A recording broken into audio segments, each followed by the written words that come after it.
Hello, my name is Lois Orosa and I will be presenting FIGARO, improving system performance via fine-grained in-DRAM data relocation and caching. I will start with the executive summary. The problem is that DRAM latency is a performance bottleneck for many applications. Our goal in this paper is to reduce DRAM latency via in-DRAM cache. Existing in-DRAM caches try to reduce this latency by augmenting DRAM with small but fast regions to implement caches, but they have two main inefficiencies.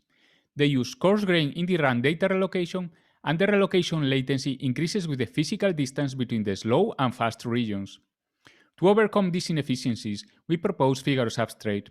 The key idea of FIGARO Substrate is to use the existing shared global row buffer among subarrays within a DRAM bank to provide support for in-DRAM data relocation. FIGARO uses fine-grained in-DRAM data relocation and distance-independent relocation latency, and it avoids complex modifications to DRAM by using existing structures. Using FIGARO Substrate, we design FIGCache. The key idea of FIGCache is to cache only small, frequently accessed portions of different DRAM rows in a designated region of DRAM. FIGCache caches only the parts of each row that are expected to be accessed in the near future. FIGCache increases row hits by packing more frequently accessed data into FIGCache. Our evaluation shows that FIGCache improves system performance by more than 16% and reduces DRAM energy by almost 8%. We conclude that FIGARO enables fine-grained data relocation in DRAM at low cost and that FIGCache outperforms the state-of-the-art coarse-grained in DRAM caches. This is the outline of my talk. First, I will start by introducing some background on DRAM. DRAM is organized hierarchically. A rank is composed of multiple DRAM chips that work in lockstep. Each DRAM chip is composed of several banks. Each bank is composed of multiple subarrays and a global row buffer. Each subarray is composed of a two-dimensional array of DRAM cells organized into rows of cells that are selected using a word line, and the cells are connected to the local row buffer via bit lines. Each subarray in a bank contains more than 500 rows of DRAM cells. The DRAM rows are connected to a local row buffer. All the local row buffers in a bank are connected to a shared global row buffer, and the global bit lines connect the local row buffers to the global row buffer. The global row buffer has a smaller width than the local row buffers. A single column of the local row buffer is selected using a column decoder to connect to the global row buffer. DRAM operation is controlled with four main memory commands. The activate command activates the DRAM row containing the data, and it latches the selected DRAM row into the local row buffer. The precharge command prepares all bit lines for a subsequent activate command to a different row. The read command reads a column of data by selecting one column of the local row buffer using the column decoder. Then the global row buffer drives the data to the I/O chip logic. The write command writes a column of data from the I/O into the DRAM. Now I will introduce existing in-DRAM cache designs. The key idea of in-DRAM caches is to introduce heterogeneity in DRAM. Existing in-DRAM cache designs are composed by two types of subarrays: slow subarrays and fast subarrays. Slow subarrays have the same latency and capacity as regular DRAM, and fast subarrays has fast access latency and small capacity. Fast subarrays are used as in-DRAM cache for hot data. Existing implementations use many fast subarrays interleave among slow subarrays, and the fast subarrays are inclusive of the slow subarrays. Data relocation between normal and fast subarrays is at the granularity of a DRAM row, and the relocation latency increases as the physical relocation distance increases. We identify two main inefficiencies on existing in-DRAM caches. First, they are coarse-grained, which hinders the potential of in-DRAM cache. And second, they add significant area overhead and complexity because they require many fast subarrays interleave among normal subarrays. To solve these inefficiencies, we propose FIGARO Substrate. FIGARO Substrate is based on two key observations. First, all local row buffers in a bank are connected to a single shared global row buffer. And second, the global row buffer has a smaller width, as small as 8 bytes, than the local row buffers, which are typically 1 kilobyte.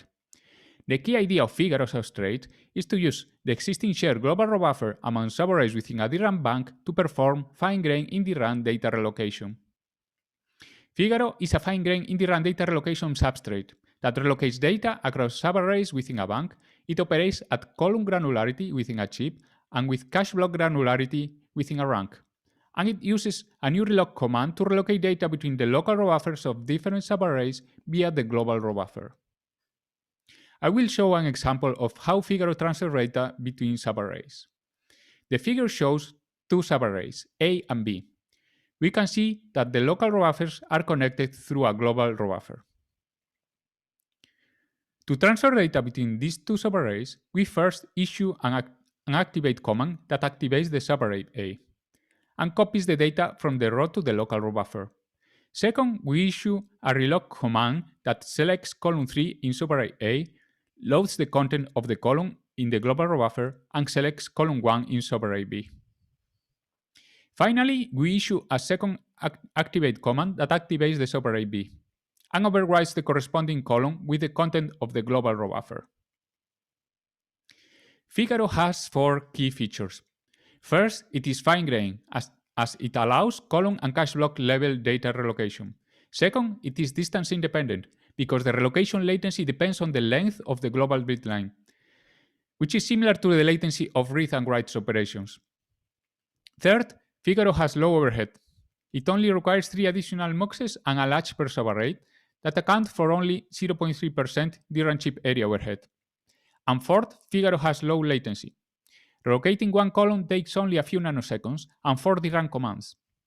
And it has low energy consumption. We have more details in the papers, such as how to enable unaligned data relocation, circuit-level operation and timing, SPICE simulations, and other use cases for FIGARO. Using FIGARO substrate, we design FIGCache. The key idea of FIGCache is to cache only small, frequently accessed portions of different DRAM rows in a designated region of DRAM. FIGCache uses FIGARO to relocate data into and out of the cache at the fine granularity of a row segment. It avoids the need for a large number of fast subarrays interleaved among slow subarrays, and it increases row buffer hit rate. FIGCache uses a tag store for storing information about which row segments are currently cached, and it is placed in the memory controller. We can design FIGCache by using fast subarrays, using slow subarrays, or using fast rows in a subarray. FIGCache has 2 main benefits. First, FIGCache has fine-grained caching granularity, and second, FIGCache has low area overhead and manufacturing complexity.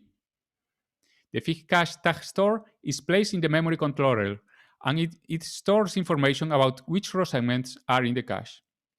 The cache is fully associative, and the tag store is very similar to a common tag store. And it includes a benefit counter to implement our replacement policy. The insertion policy of FIGCache is called insert any miss. For every miss in the cache, FIGCache triggers a row segment relocation into the cache. Our replacement policy works as follows. First, we sum all benefit values from all segments of the row, and second, the row with least benefit is selected for eviction. The replacement happens at row granularity. We experimentally find that FIGCache insertion and replacement policies are rather effective. I will show a simple example of the operation of 2 different FIGCache designs. In a FIGCache design that uses fast subarrays, the fast subarray is used as a cache. In a FIGCache design that uses slow subarrays, reserved rows in a slow subarray are used as a cache. Next, I will explain the details of our experimental methodology. We use Ramulator as the DRAM simulator for performance evaluation, and we use several simulators to model the energy consumption of the system. We configure our system with 8 cores, and with a typical cache hierarchy with 3 levels of cache. As default parameters, we use a row segment size of 1/8 of a DRAM row, fast subarrays with reduced TRCD, TRP, and TRAS timing parameters, and we use an in-DRAM cache size of 64 rows per bank. We use 10 28-core multi-program workloads from well-known benchmark suites. As comparison points, we use conventional DDR4 as baseline, Lisa Villa as state-of-the-art in-DRAM cache, our FIG cache with slow and fast subarrays, an unrealistic FIG cache with zero relocation latency, and a system where all subarrays are fast. I will move on to our evaluation results. These are the performance results for our multi-core system configuration. The figure shows the speed up over the baseline on the y-axis and different mixes of workloads in the x-axis. The different colors of the bars represent different comparison points. The blue bars represent our FIG cache slow and the green bars represent our FIG cache fast. The figure shows results for mixes of workloads with two different memory intensities.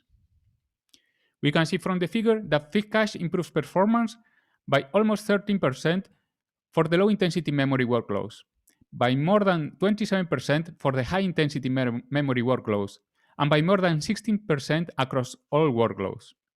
We conclude that the benefits of FIG cache increase as workload memory intensity increases.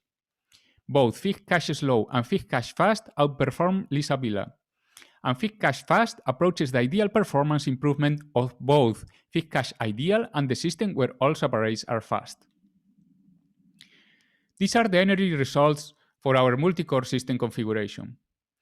The figure shows the energy normalized to the baseline in the y-axis, and the x-axis represents the baseline and our two configurations for two memory intensities.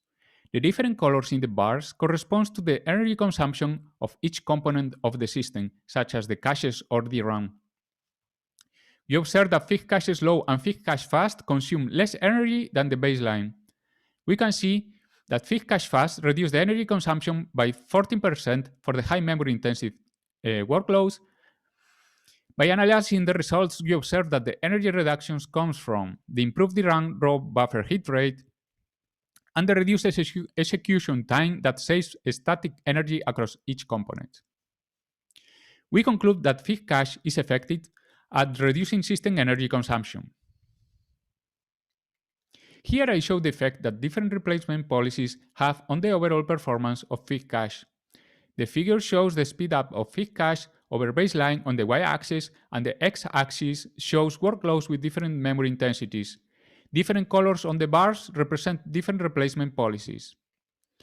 Being the green bar, the raw benefit policy, which is the FIG cache replacement policy, and being the blue bar, a traditional benefit-based replacement policy. We make two observations. First, FIG cache outperforms the baseline with all replacement policies. And second, our replacement policy outperforms all the other policies. We can see from the figure that raw benefit outperforms the best comparison point by more than 4% for memory-intensive workloads. We conclude that the raw benefit replacement policy is effective at capturing temporal locality. Here, I show the performance impact of different row segment sizes. The figure shows the performance speed up over the baseline in the y-axis and different memory intensities in the x-axis. Different colors represent different row segment sizes, from 512 bytes to 8 kilobytes. We observe that FIG cache with 1 kilobyte row segment size is the best configuration in our experiments. From the results in the figure, we conclude that the performance highly depends on the row segment size. We show more results in the paper, including more detailed results, single-core workloads, in-DRAM cache hit rate, DRAM raw buffer hit rate, performance with different row segments insertion thresholds, and performance with different cache capacities. I will conclude my talk by circling back to the executive summary. The problem is that DRAM latency is a performance bottleneck for many applications. Our goal is to reduce DRAM latency via in-DRAM cache. Existing in-DRAM caches try to reduce this latency by augmenting DRAM with small but fast regions to implement caches, but they have two main inefficiencies. They use coarse-grained in-DRAM data relocation, and the relocation latency increases with physical distance between the slow and fast regions. To overcome these inefficiencies, we propose FIGARO substrate. The key idea is to use the existing shared global raw buffer among subarrays within a DRAM bank to provide support for in-DRAM data relocation.